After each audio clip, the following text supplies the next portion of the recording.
It's way past time I dispense some indiscriminate justice! G'day guys, Duckville here. We are going into game 2 of the matchup between nGenLight and ST Ace, who is over here on the right hand side of Scrap Station. We do see a probe is going out here, so we are going to see something funky from ST Ace.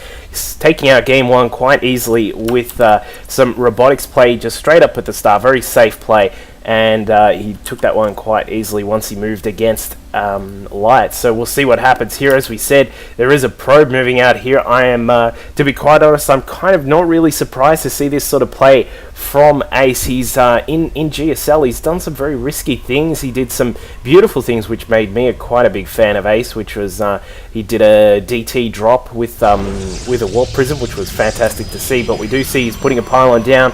I would not think this is going to be a cannon rush, because there are no, generally what you do is you build your forge down here in the base, but it looks as if he may be going for some gateway play inside the base of Light. Now Light is of course not aware of this just yet. We do see there's no scouting going on. Generally, actually, you know, I would not say that's something you would commonly scout for.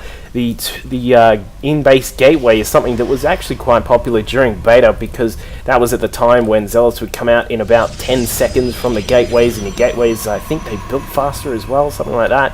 But that was very common to see this sort of play, and it is indeed a 2-gate from Ace, and he's going to see what he can do with getting some zealots inside the mineral line of Light. We still do not have anything from Light. Now, one thing to keep in mind is that when you're a Protoss, you will know that generally when you're scouting, this sort of probe, this early probe scout that you send out, will normally encounter your opponent, but it looks as if it's not going to be needed, because he has come over here and built a pylon over to the side, but a zealot is already on the way from Ace. So we're going to see if some epic micro can come out of here from Light, or if he will succumb to some very, very early harass, some cheese, if you will, from Ace. He's going to try and take this one out quite quickly.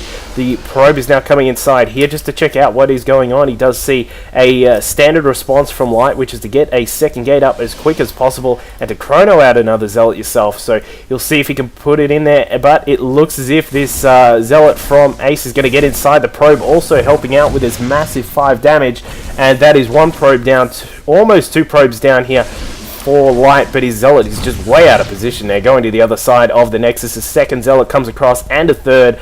All of the chrono looks to have been used by Ace on his gateway, so he's got 3 out quite quickly here. No chance for Light to come out of this one, I don't think. There it is, a GG. Very quick game there from these 2 players there. A very risky build, as a lot of players would know if you've played in tournament games. Game number 2 is generally where something cheesy will generally occur. So something to keep in mind there. Obviously, Light was just not prepared for that one, and did not come across and see that scout at all until it was unfortunately a bit too late. So game number 2 going straight there to ST Ace, taking a lead 2-0 against the Light. So we'll see. On Metalopolis, I believe, is the next map. We'll see if Light can pull something out of the bag and defeat this Korean beast who has been ripping up all sorts of games. So we'll see you guys in Game 3. Cheers.